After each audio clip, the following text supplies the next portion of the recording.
자, 골프를 치는 분들을 보니까 골프에 인생이 담겨 있다, 그런 얘기를 많이 합니다. 골프를 치다 보니까 마음대로 안 되고 그러니까 인생 같다, 그런 건지도 모르겠습니다. 바둑을 두는 분들의 얘기를 들어보면 인생이 바둑판 안에 인생이 담겨 있다, 그런 얘기를 합니다. 아마 그런 것 같아요. 복잡한 변수들이 많이 일어나고 또 위기에 있다가 묘수가 나오고 또 어떻게 잘한다는 게 또 악수를 뜨고 인생이 꼬이고 꼬이는 연속, 그 바둑이 어쩌면 인생을 잘 대변하는지도 모르겠습니다. 바울은 오늘 신자의 삶을 두 가지로 비유합니다. 하나는 마라톤으로 비유하고 또 하나는 복싱으로 비유하고 있습니다. 마라톤으로 비유하는 대목이 많이 나오는데요. 사도행전 20장 24절을 보면 내가 달려갈 길과 주 예수께 받은 사명, 달려간다라고 하는 이 부분도 결국 마라톤을 얘기합니다. 장거리 코스. 그래서 하나님의 은혜의 복음을 증언하는 일을 마치려 하면은 나의 생명조차 조금도 귀한 것으로 여기지 않는다.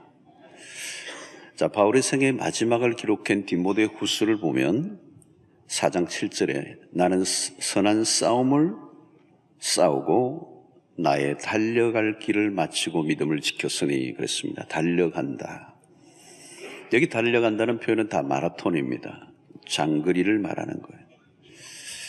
당시 로마는 물론이고 이 고린도서를 기록했던 고린도라고 하는 지역에서도 아주 스포츠가 아주 많이 성행을 했습니다. 오늘 시대도 우리는 스포츠에 열광하지만 그 시대도 역시 마찬가지. 로마나 고린도, 로마의 속국의 많은 나라들도 이 스포츠가 성행을 했고 그 가운데 이 마라톤이 가장 열광하는 종목이었습니다. 바울은 이 마라톤을 보면서 그리스도인의 삶을 아마 떠올렸던 것 같습니다. 자, 우리는 모두가 마라톤을 하는 사람이다. 인생의 긴 여정, 이 다름박질. 이 다름박질에서 매우 중요한 것은 완주하는 것입니다. 완주. 오늘 24절을 보면 운동장에서 다름질하는 자들이 다 달릴지라도 오직 상을 받는 사람은 한 사람인 줄을 너희가 알지 못하느냐. 너희도 상을 받도록 이와 같이 다름질하라. 자, 출발 지점에서는 부딪힐 정도로 사람들이 많아요. 그런데 점점 달려갈수록 시간이 흐를수록 사람이 점점 사라집니다. 넘어지기도 하고 또 때로는 지쳐서 헉헉거리며 더 달려가지 못하고 도중에 하차하는 사람들이 많습니다. 시작은 멋지게 출발했는데 나중에는 점점 사라져버리는, 시작과 전혀 다른 결과를 가져오는 사람들이 많이 있다는 겁니다. 사람들이 이목을 집중시키며 언론에 떠오르고 많은 사람들이 기대주로 출발했던 사람, 그러나 세월이 지나면 어느 날 그가 또 다른 문제로 언론에 떠오르기 시작하죠. 여러 가지 추문, 사건, 횡령, 다양한 범죄에 연루되어서 재판을 받는 모습을 보기도 합니다. 대단히 화려한 출발을 했지만 때로는 감옥에 들어가는 모습으로 비추어지는 결말을 맞는 인생도 많이 있습니다. 신자도 마찬가지죠. 한때는 간증을 할 정도로, 한때는 교회를 개척하고 세우고 때로는 선교하고 많은 업적을 넘기기도 하지만 어느 날 영적 침체에 빠지면서 또 시험에 들고 때로는 교회 출석마저 어려운 지경에까지 이르는 그런 전락하는 그리스도인들도 있습니다. 유정의 미를 거둔다는 것, 올해 이 12월의 첫 주를 맞으면서 이 한 해 출발 지점에서 생각했던, 꿈꾸었던, 기대했던 것과 전혀 다른 이 12월을 맞고 절망하는 분들도 있을 것입니다. 정말 우리가 생각하고 꿈꾸었던 대로 달려간다는 게 쉽지 않다는 것, 유종의 미가 얼마나 어려운가를 우리는 알고 있습니다. 하나님께서는 우리 모두에게 각자의 달려갈 레인을 맡겨주셨습니다. 각자의 레인이 있어요. 달려가야 할 코스가 있어요. 그 코스로 우리는 달려가고 또 그 길 끝에서 완주해야 합니다. 자, 이 완주하는 것이 결국은 어려운 거예요. 이제 어떻게 해야 되는가에 대한 바울의 몇 가지 오늘 말씀을 통해서 교훈을 받고자 합니다. 25절을 보면 이기기를 다투는 자마다 모든 일에 절제하나니 그들은 승리자의 관을 얻고자 하되 우리는 썩지 아니할 것을 얻고자 하노라. 자, 완주하기 위해서 이기기를 다투는 자마다 매우 중요한 것은 절제하나니, 절제라는 말씀을 하고 있습니다. 바울은 절제를 강조하고 있습니다. 특별히 고린도 교회 안에 가장 문제가 되었던 것이 자유라고 하는 이름하에, 미명하에 방종을 일삼는 자들이 많았습니다. 자기 마음대로. 그래서 자유를 육체의 기회로 삼아서 죄를 짓는 것으로 삼았던 자들이 있었습니다. 그래서 갈라디아서 5장 13절에는 이런 말씀을 합니다. 형제들아, 너희가 자유를 위하여 부르심을 입었으나 그러나 그 자유로 육체의 기회를 삼지 말고 오직 사랑으로 서로 종노릇하라. 자, 우리가 다른 박질에 매우 중요한 것은 절제. 이기기를 힘쓰는 자들은 다투는 자마다 모든 일에 절제한다. 자, 이 절제란 뭘까요? 자기가 원하는 대로 살고 싶어하는 대로 살지 않는, 자기가 하고 싶은 대로 살면 육체의 종노릇을 할 수밖에 없다는 겁니다. 자, 우리의 이전의 삶은 육체가 원하면 원하는 대로 살았습니다. 이제 그러나 하나님의 사람은 전혀 다른 삶을 사는 것이죠. 내 육체에 원하는 대로 살지 않고 하나님의 말씀이 원하시는 대로 사는 삶. 그런데 문제는 이것이 우리의 삶에 익혀지지 않았습니다. 그래서 이거 익혀지도록 하기 위해서 말씀이 지속적으로 우리의 삶에 적용하고 의지적으로 반복적으로 훈련하여 이 말씀이 내 몸에 배이도록 하는 것들을 위하여 훈련해야 된다는 거예요. 자, 이 절제에서 매우 중요한 것은 끝까지 완주하려고 할 때 마라토너에게 매우 필요한 것은 몸을 가볍게 하는 것입니다. 마라톤 선수들을 보면 몸에 군살이 하나도 없습니다. 레슬링 선수나 씨름 선수와는 다릅니다. 일본의 스모 같은 그런 선수와는 다릅니다. 마라톤 선수들은 몸에 군살이 하나도 없어요. 그 운명처럼 붙어 다니면 떨어지지 않는 이 복부 비만, 그런 건 마라톤 선수에게 없어요. 마라톤 선수들의 옷은 어떤 것입니까? 운동복은 거의 수영복 수준입니다. 그들은 장신구를 다 떼어내야 합니다. 사치를 부릴 여유가 없어요. 무게를 줄여야 합니다. 여러분, 우리의 삶에 마라톤과 같은 인생을, 이 그리스도인의 삶을 살아갈 때 바로 이러한 삶이란, 육체가 원하는 대로 따라가면 안 된다는 거예요. 그러면 육체의 종이 된다. 몸이 원하는 대로 살아가면, 육체가 원하는 대로 살아간다면 그건 망한다는 것입니다. 여러분, 운동선수들을 보면 자들이 먹고 자고 하는 것을 마음대로 하지 않습니다. 많은 것들을 정해놓은 규칙을 따라 행하는 것 같아요. 그렇게 먹고 싶은 걸 먹지 못하고, 우리 유명한 그 스타들을 보니까, 이 운동선수를 보니까 아주 어린 나이인데도 불구하고 먹고 싶은 걸 한 번도 먹어본 적이 없는 거예요. 네. 그것만 보면서 그냥 가족들이 먹으면 눈으로 보고 눈물로 삼키며 먹지 못하는 거죠. 자기가 먹고 싶은 걸 먹지 못해요. 여러분, 몸과 상관없이 그냥 정해놓은 규칙을 따라 행하는 것입니다. 아마추어가 아니라 프로의 세계에 가면 무서울 정도로 엄격합니다. 여러분, 이것이 절제의 훈련입니다. 이 절제의 훈련이라는 것은 몸을 가볍게 하는 것, 순종을 가볍게 하는 것.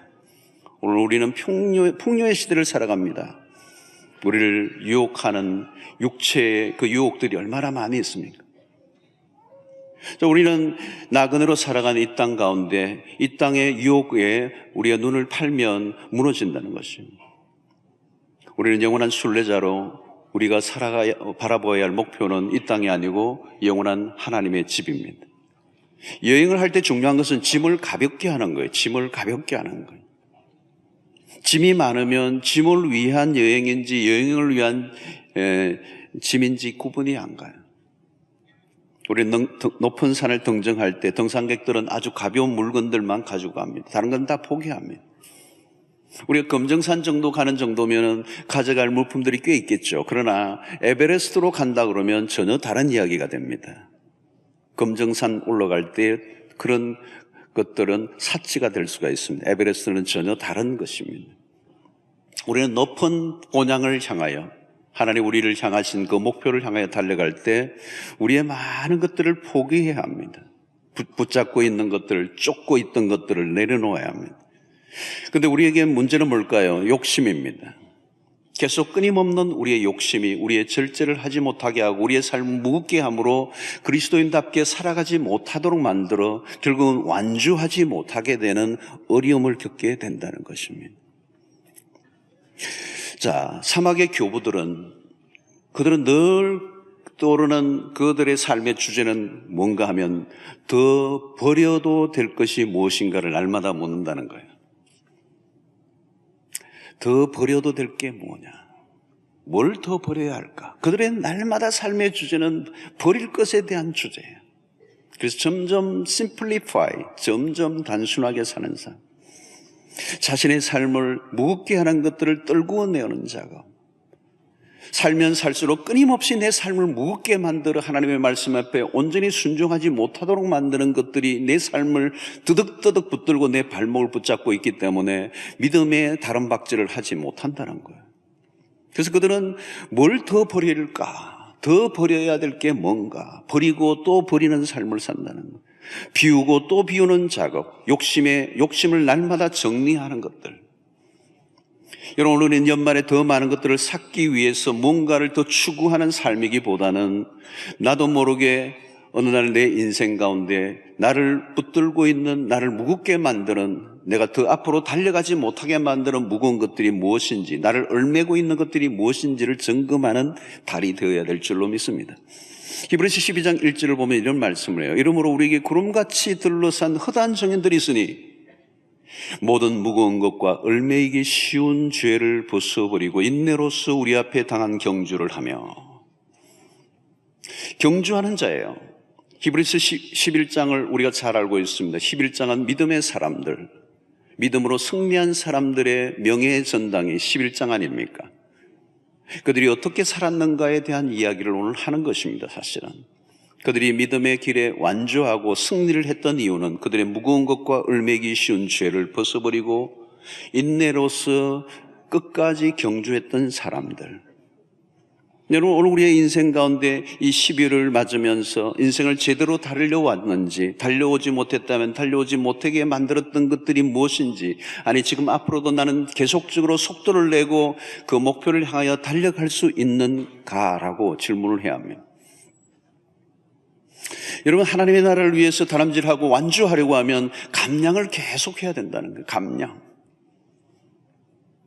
하나님의 말씀에 감동을 받지만 순종을 잘하지 못하고 있다면 나는 영적 비만증에 걸려 있는 것입니다. 몸이 말을 안 듣는 거예요. 그래서 예수님의 제자들이 했던 것처럼 마음은 원이로되 육신은 약하도다. 마음은 소원하는 것은 있지만 그 소원하는 대로 살아갈 수 없는 이 상태, 훈련되지 않은 여전히 내 삶의 육체를 따라 살아가는 내 삶의 형태를 가진다면 우리는 완주할 수 없다는 것입니다. 순종하고 싶다면 순종할 수 있는 환경, 그런 순종할 수 있는 훈련이 되어져야 된다는 거예요. 내 마음이 원하는 게 있으면 그 마음에 원하는 대로 정말 내 몸도 육체도 따라올 수 있는 환경이, 그런 수준이 되어야 된다는 거예요. 그러려고 하면 뭐예요? 끊임없이 버리는 훈련, 끊임없이 내려놓는 작업, 끊임없이 욕심을 비우는 작업, 끊임없이 애착과 집착을 내려놓고 포기하는 훈련, 내 삶에 뜨덕뜨덕 붙어있는 이 욕심, 이 영혼의 독소를 제거하는 작업을 끊임없이 해야 된다는 거예요. 여러분, 이 수도사들은 자신의 삶을 최소화하는 일에 힘썼다고. 무엇을 더 버릴 것인가? 그들의 삶은 단순했습니다. 여러분, 신앙의 길을 걸으려고 하면 단순해야 합니다. 마태복음 6장 33절의 말씀처럼 너희는 먼저 그의 나라와 그의 의를 구하라라고 할 때 하나님의 나라와 의를 구하는 삶은 그 구함이라고 하는 것은 집중력을 가지고 다른 것을 바라보지 않고 한 가지에만 주목한, 포커스를 온전히 하나님의 나라와 의에만 맞춘 그런 집요한 그런 삶을, 렌즈를 완전히 줌인한 그런 삶을 사는 것을 말하는 거예요. 그들은 단순성을 추구했습니다. 수도사들은 단순성의 삶을 추구했어요. 여러분, 단순성이란 뭘까요? 세 가지예요. 첫 번째는 가질 수 있지만 가지지 않는 것. 가질 수 있지만 가지지 않는 거예요. 여러분, 현대 문화, 현대 매스미디어, 때로는 이 상업주의들, 오늘날 광고는 엄청나게 우리에게 쏟아부으면서 우리를 가지라고, 그걸 가져야 행복할 거라고, 그걸 가져야 당신은 만족할 수 있을 거라고 유혹합니다. 그러나 우리는 수도적 영성을 가지면 그게 아니에요. 가질 수 있지만 가지지 않는 것. 그래서 여러분, 우리는 물건 하나만 구입하더라도 묻고 또 물어야 돼요. 묻고 또 물어야 돼요. 반품할 거 왜 신청을 하십니까?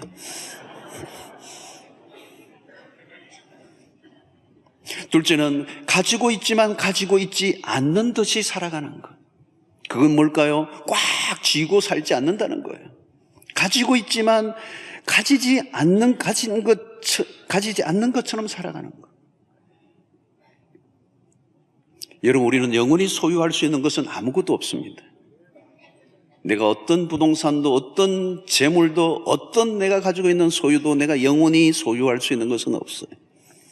그러므로 가지고 있지만 가지고 있지 않는 듯이 살아가는 삶의 태도, 매우 중요합니다. 그러면 여러분, 때로는 내 삶에서 빠져나가도 절망하지 않아요. 실망하지 않아요. 낙심하지 않아요. 왜? 그걸 내가 붙잡고 있지 않았기 때문에. 내 삶을 살아가면서 나에게 주어지는 것들이 있어요. 그러나 그 주어지는 것으로 인하여 내가 그것이 전부인 것처럼 그것을 붙잡고 몸부림을 치는 삶을 살아서는 안 된다는 거예요.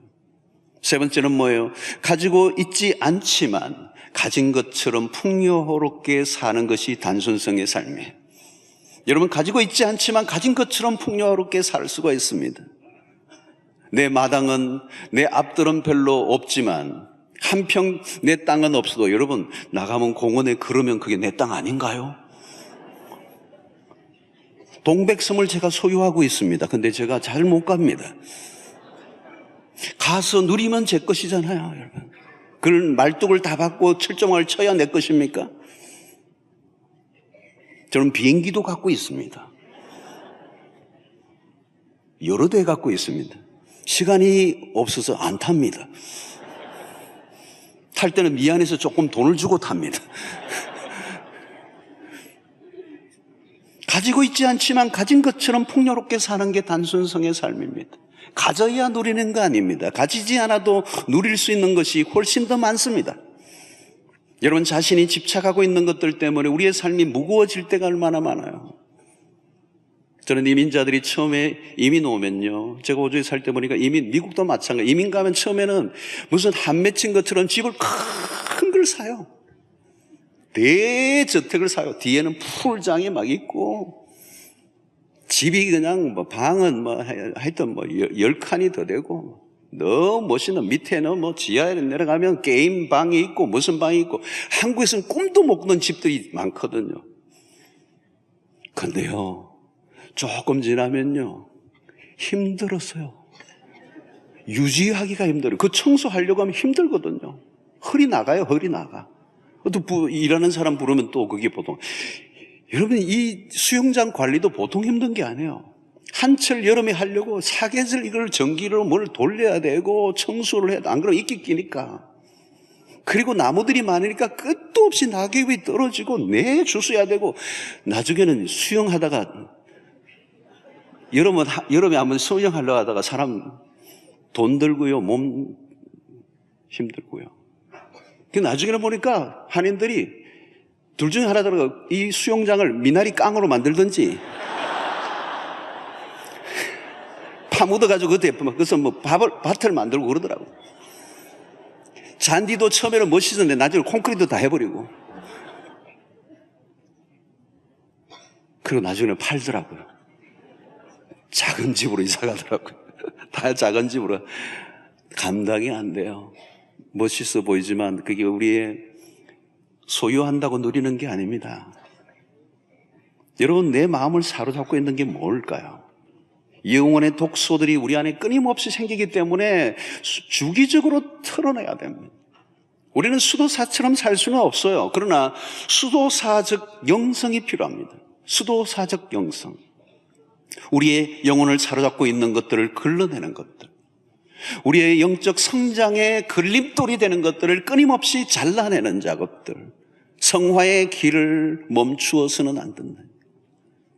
하나님 우리를 부르신 표대를 향하여 달려가야 합니다. 우리는 이 세상에 유혹하는 것들 때문에 멈추어 서 있어서는 안 된다는 거예요. 여러분, 존 번연의 철로 역정이라는 아주 성경 다음으로 가장 많이 읽혔다라고 하는 거 얘기할 정도의 유명한 책이잖아요. 철로 역정.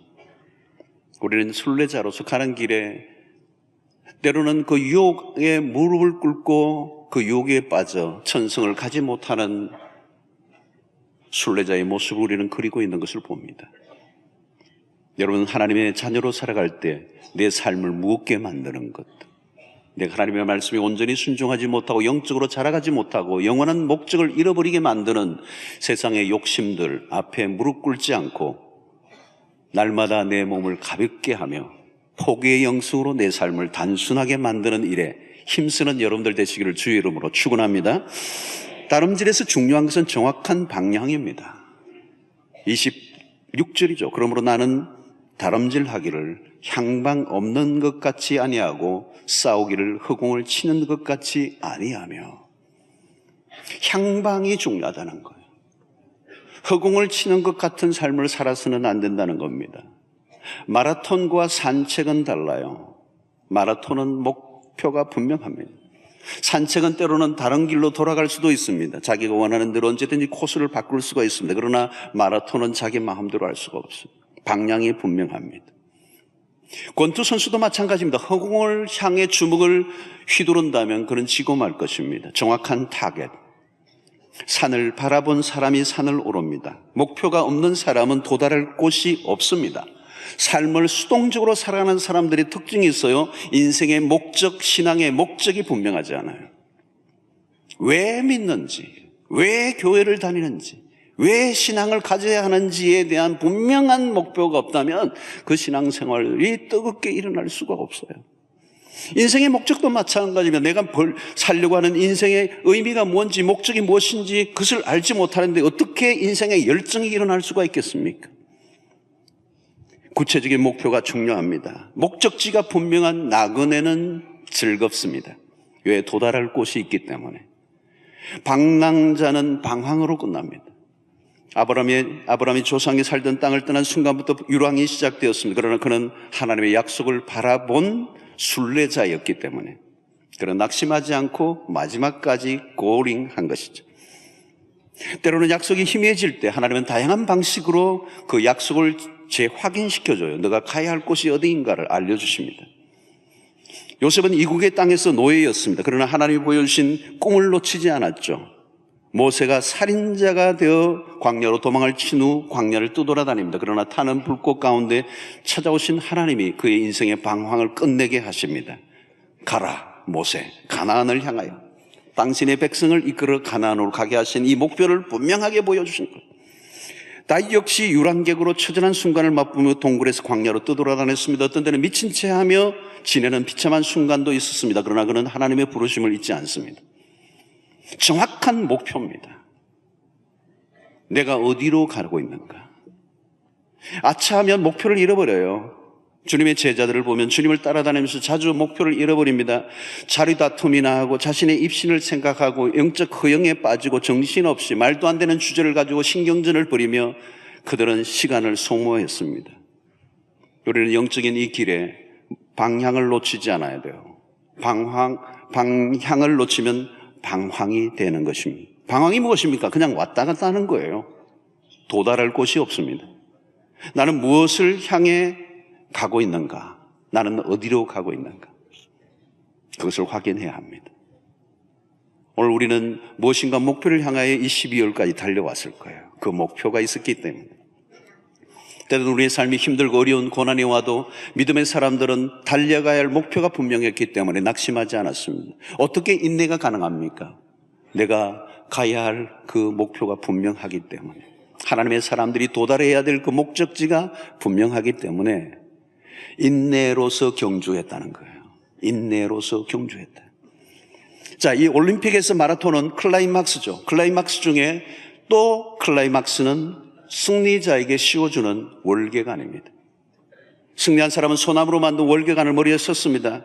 모든 사람의 환호와 함께 황제가 면류관을 씌워줄 때 그는 국가적 영웅이 되고 최고의 순간, 영광의 순간을 맞습니다. 바로 여기에서 썩을 면류관과 썩지 않을 면류관을 비교합니다. 로마의 황제가 씌워주는 면류관이라 할지라도 그는 썩는 것이라는 것. 개인의 영광, 개인의 자랑으로 끝나버리고 시간이 지나면 그는 역사 속에 아무도 기억해주지 않는 헛된 영광, 헛된 면류관. 그러나 바울은 우리에게는 썩지 아니할 하나님이 씌워주시는 면류관을 쓰게 될 날이 올 것이라고 약속해 주십니다.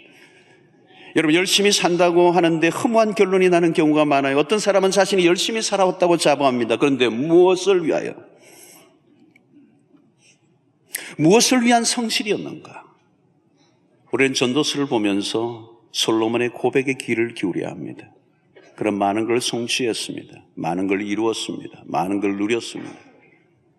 그런데 지나고 보니 헛되고 헛되더라는 거예요. 그런 모든 것의 정점에 가보았습니다. 권력의 정점에 가보았어요. 명예의 정점에 가보았습니다. 부의 정점에 가보았습니다. 쾌락의 정점에도 가보았습니다. 지식의 정점에도 가보았습니다. 그런데 그의 고백은 뭐예요? 바람을 잡으려는 것과 같도다. 모든 것이 헛되고 헛되니 헛되도다. 여러분, 돈을 깨불고 출세를 하기도 했는데 그저 자신만을 살아온 인생은 아쉬움과 해안으로 가득할 수밖에 없어요. 왜 그렇게 되나요? 하나님이 그렇게 만들어 놓으셨어요.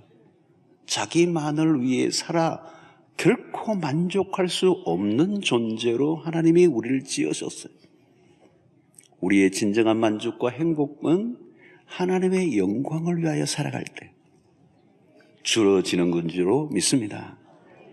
여러분, 때로는 하나님을 위해 우리가 산다고 하지만 돌아보면 나를 위한 다름질일 때가 많아요. 나의 자존심, 나의 명예, 나의 만족, 나의 행복을 위해 다름질을 해왔다면 그 삶은 허무한 것입니다. 여러분, 세상 안으로 들어가 보십시오. 세상의 특징이 뭔지 아십니까? 허무함이에요. 허무함. 여러분, 예수 믿고 하나님의 백성이 되고 영적 세계로 들어오시고 이제 은혜를 알고 보면 이전의 과거의 삶이 얼마나 헛되었던가를 깨닫잖아요. 이제 우리의 눈으로 세상을 바라보면 옛날에 내가 쓸데없는 헛된 걸로 왜 내 청춘을 바쳤는가 통탄할 때가 있잖아요. 여러분, 세상의 특징은요, 허무함이에요. 하나님 없는 우리의 모든 몸부림과 노력과 그 어떤 성취도 헛된 거라는 거예요. 여러분, 세상의 사람들에게 왜 사느냐고 질문해 보세요. 답 못해요. 답을 하더라도 유치한 답일 뿐입니다. 왜 그 일을 하느냐고, 왜 그렇게 열심을 내느냐고. 그 끝에 보면요, 자기의 영광이고 자기의 출세고 자기의 입신양면이고 자기의 자랑이고 자기의 만족이고 자기의 이기적 행복일 뿐이에요. 그게 무슨 가치가 있느냐는 거예요. 바울은 하늘의 면류관을 바라봅니다. 그는 마지막을 생각했습니다. 그는 언제나 바울은 종말론적 삶을 살았어요. 언제나 끝지점을 생각하는 거죠. 여러분, 우리의 인생의 마지막을 생각하고 오늘을 살아가는 사람은 삶이 달라요. 끝을 생각할 줄 아는 것. 언젠가 끝이 올 것이다. 내 인생의 마지막이 올 것이다. 종말이 올 것이다. 여러분, 지혜의 삶은 딴 게 아닙니다. 끝지점을 생각해 보는 거예요. 그리고 끝지점에서 내 오늘의 삶을 다시 바라보는 것이죠. 디모데후서 4장 8절에 이런 말씀합니다. 이제 후로는 나를 위하여 의의 면류관이 예비되었으므로 주 곧 의로우신 재판장이 그날에 내게 주실 것이며 내게만 아니라 주의 나타나심을 사모하는 모든 자에게도니라.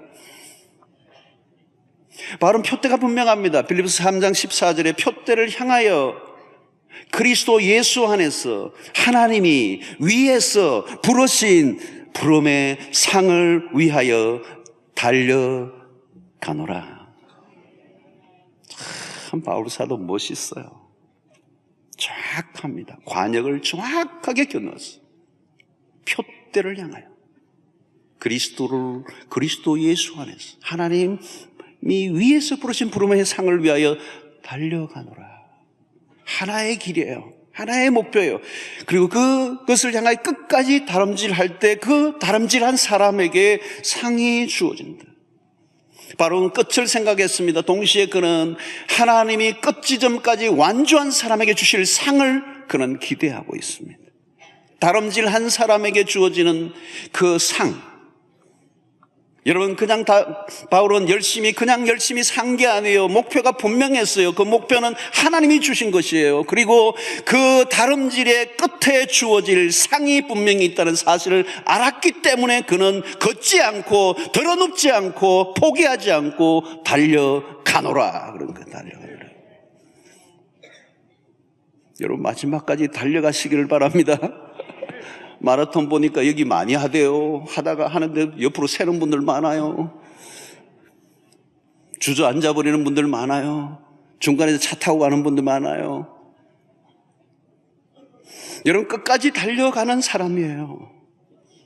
그 끝까지 달려가는 사람에게 그것은 로마의 황제 정도가 아니라 만왕의 왕이신 그분이 썩지 아니할 면류관을 주실 것이라는 거예요. 여러분, 구원은 믿음으로 거저 주어지지만 장차 우리에게 주어질 상급은 공짜가 아닙니다. 경기장 안에는 누구나 들어갈 수 있어요. 그러나 상은 아무나 받는 것이 아닙니다. 영적인 성숙,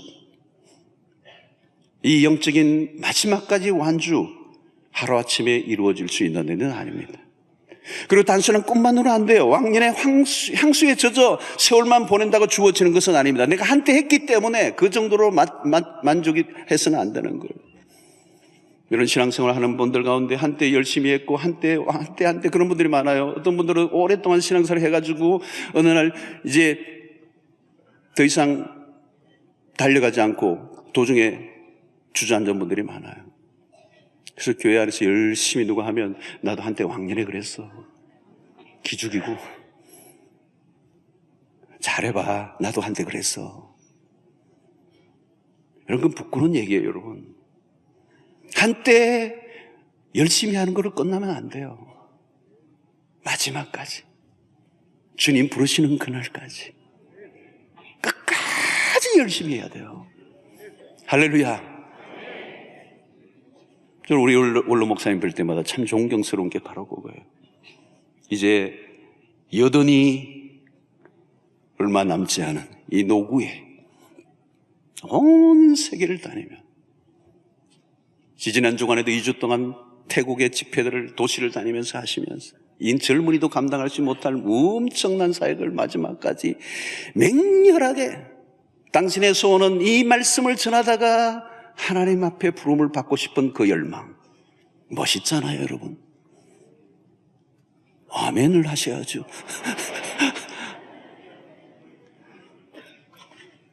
어떤 분은 메뚜기도 한철이라고. 여러분, 우리는 메뚜기가 아니에요. 어떻게 한철만? 근데 어떤 목사님이 그러던, 어떤 목사님이 전에 한때 잘 나가던 목사님이 그런 얘기를 했어요. 목사님, 저도 막 집회 많이 불러주고 막 한다니까 내가 메뚜기도 한철이라 열심히 해야 됩니다. 그러더라고요. 그 말을 들으니까 내가 기분이 안 좋더라고. 당신 메뚜기 아닌데. 근데 진짜 그 말 하더니 어느 날 사라져버렸어요. 사역을 더 못해요. 한때밖에 없더라고. 말도 조심해야 되겠더라고. 사계절 쓰임받게 하여 주시옵소서. 인생의 끝까지 쓰임받게 하여 주시옵소서. 그래야 되는 거죠. 여러분, 우리는 시간이 흐를수록 더 멋있어져야 합니다. 시간이 더 흐를수록 우리는 그리스도의 형상을 드러내야 합니다. 시간이 흐를수록 우리는 더욱더 성숙해져 가야 합니다. 시간이 흐를수록 우리는 그리스도를 닮았다는 얘기를 주변의 사람들에게 들어야 합니다. 당신 작년보다 올해 더 예수님 닮았어. 바울은 열심히 달림박질을 쳤습니다. 누구보다 최선을 다했던 삶을 살았어요. 그러나 그에게는 한 가지 두려움이 있었습니다. 27절의 말씀이에요. 바울에게 두려워하는 것이 있었던 것은 그 뭘까요? 내가 내 몸을 쳐 복종하게 하면 내가 남에게 전파한 후에 자신이 도리어 버림을 받을까 두려워함이로다. 자, 바울의 두려움이 뭘까요? 이것은 구원을 잃어버리기에 것에 대한 두려움은 아닙니다. 그러나 그 자신은 복음을 전하는 가운데 찾아왔던, 엄습해왔던 자기 자신에 대한 통찰, 자기 열심에 도취되어 스스로 속을 수도 있을 가능성, 어떻게 그런 일이 가능할까? 말씀을 남에게만 적용하고 자신에게 적용하지 않는 삶을 살아갈 때 그럴 가능성이 일어납니다. 하나님의 사람으로서, 하나님의 종으로서 그런 하나님의 말씀을 전파하지만 스스로의 영혼을 돌보지 않는다면 하나님 앞에서 매우 부적격한 사람으로 전락할 수 있다는 거죠. 아마 이 말씀은 목회자인 저에게 매우 도전적인 말씀이에요. 목회자에게 주어진 최대의 일평생 져야 할 짐 가운데 하나는 그 말씀을 전할 뿐만 아니라 전하는 대로 사는 것. 자신의 영혼을 바라보지 않고 다른 사람의 영혼에만 주목하다 보면 불행한 결과를 맞을 수도 있다는 사실. 우리 모두 마찬가지예요. 우리의 각자의 영혼을, 자신의 영혼을 돌아보는 것은 누구도 대신 해줄 수 없는 일입니다. 내가 하나님 앞에서 바로 살아가고 있는가를 날마다 들여다보는 것. 말씀을 다른 사람에게 적용하지 말고 나에게 적용해야 된다는 것. 하나님의 말씀을 나에게 적용하지 않고 남에게만 적용한다면 그건 비참한 인생이 될 수 있다는 것. 여러분, 하나님의 말씀을 들을 때마다 기웃거리지 마시기를 바랍니다. 그 김 집사가 오늘 들어야 되는데 왔나?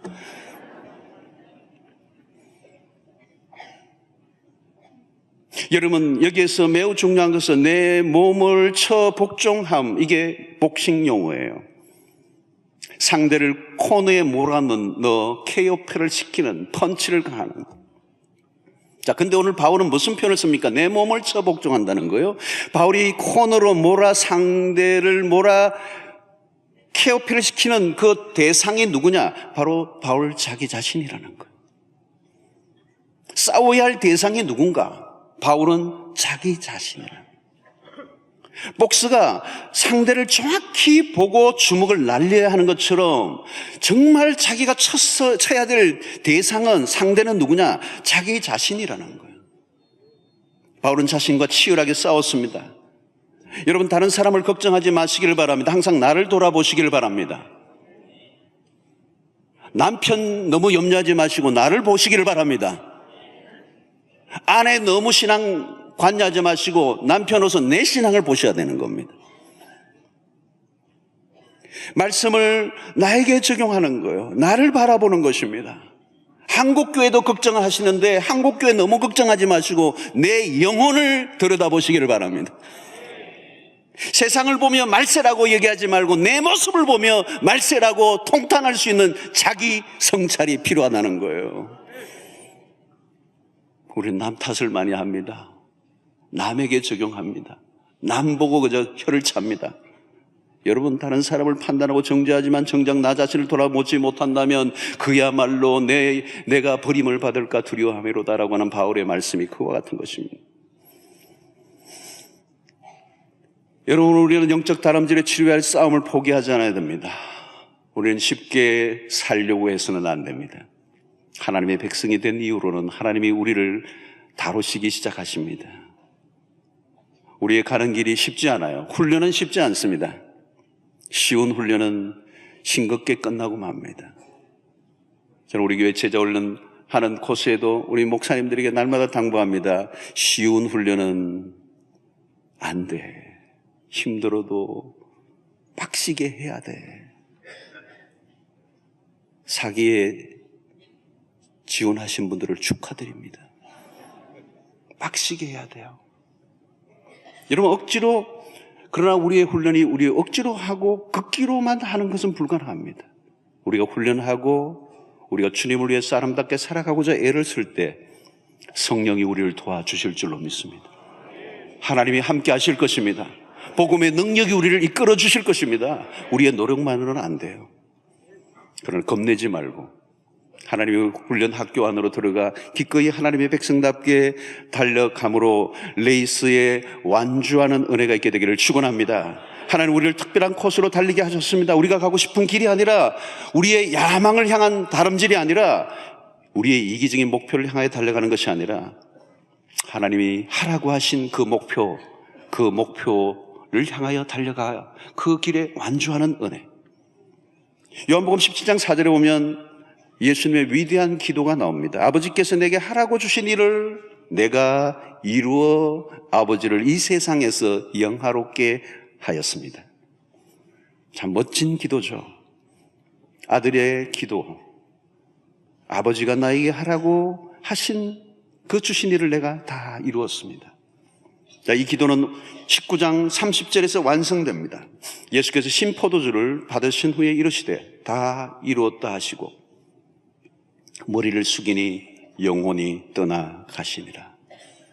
예수님의 가장 7언 중에 마지막 라스트 워드, 공생애를 마치며 십자가상에서 숨을 거두시기 직전에 하셨던 마지막 언어, 다 이루었다.